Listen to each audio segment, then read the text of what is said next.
Train के भी फाड़ी दे करी सियाड़े पानी पड़े। नमस्कार दर्शक बंधु, आज राति सारा लगाण वर्षा प्रभाव रे आमर गाँव जेन पानीटा अधिक बढ़ी जाइए। डंगर पहाड़ रु जेते पानी ड्रेनेज होकर आसছে देखन पूरा माने खेत मान के ओवरफ्लो होकर पानी जेतकी आसीचे।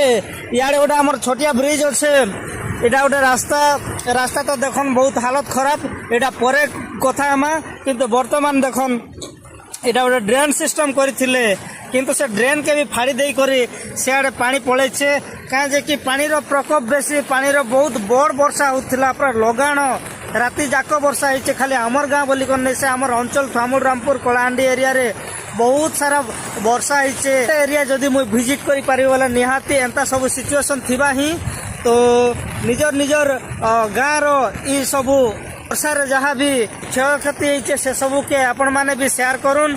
आउ देखन आमर गाँव शोचनीय रास्ता केता कादुओ रे भरी होइछे। आउ एटा एतिरे ही आमे सब बेले जीवा आसबा करूचु। एटा होचे आमर सिचुएशन।